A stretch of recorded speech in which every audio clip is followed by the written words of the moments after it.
नमस्कार सखीनो, मी अनुराधा. राधास खाद्य संस्कृतीमध्ये आपलं स्वागत आहे.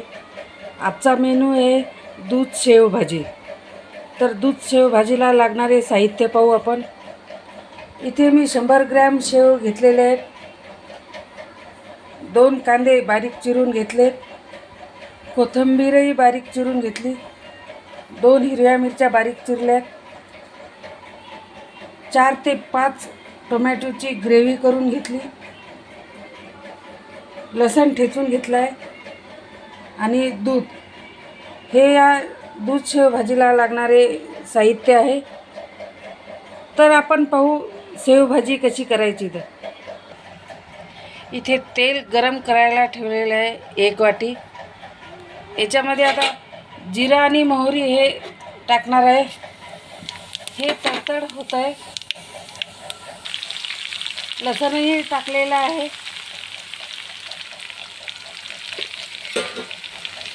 थोडंसं कलसून घ्यायचं. हिरव्या मिरच्या टाकलेल्या आहेत याच्यामध्ये. आता कांदा टाकायचा आहे. हे थोडंसं लालसर होऊ द्यायचं आहे 1-2 मिनटं. दूध शेव भाजी अगदी उत्तम चविष्ट अशी भाजी तयार होते. तुम्हाला वाटत असेल आता भाजी काय करू, भाजी काही नसेल तर या पद्धतीची भाजी करू शकता तुम्ही. कांदा चांगल्या प्रकारे कलसला गेलेला आहे. याच्यात आता मी मसाले टाकणार आहे. 1 चमचा तिखट, किंचित अशी हळद, धना पावडर, गरम मसाला हे टाकलेला आहे मी याच्यामध्ये. तुम्हाला चवीनुसार ज्या पद्धतीने आवड असेल तिखटाची त्या पद्धतीने टाकायचं आहे. हे आता एकजीव करायचं आहे. या पद्धतीचं असं कलसल्या गेलेलं आहे. कलरही खूप छान आला याला.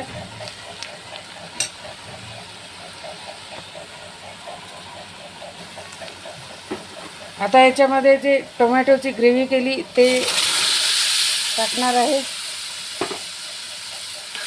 हे पण एकजीव करून घ्यायचं.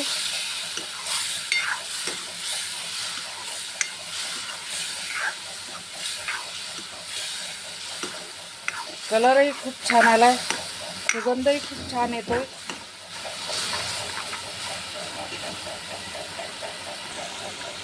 हे मसाले आता चांगल्या प्रकारे कलसल्या गेलेले आहेत.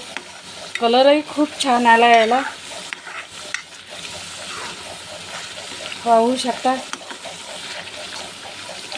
आता याच्यामध्ये मी दूध टाकणार आहे. तर दूध नासू नये. मी पहिले हे दूध गरम करून घेतलं आहे. गरम करून घेतल्यानंतर थोडंसं थंड होऊ दिलं. तर आता हे दूध मी याच्यामध्ये टाकणार आहे. हे नासलं नाही पाहिजे, हलवत राहा.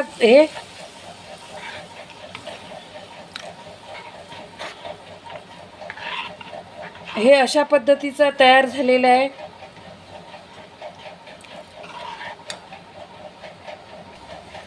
याच्यात आता मी जे 100 ग्रॅम शेव घेतले ते टाकणार आहे. पुन्हा एकजीव करायचं आहे. हे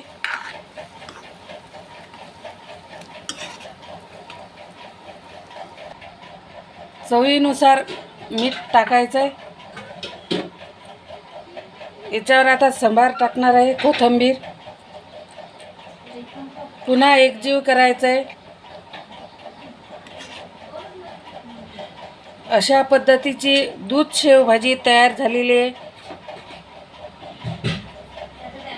आजचा मेनू म्हणजेच दूध शेव भाजी.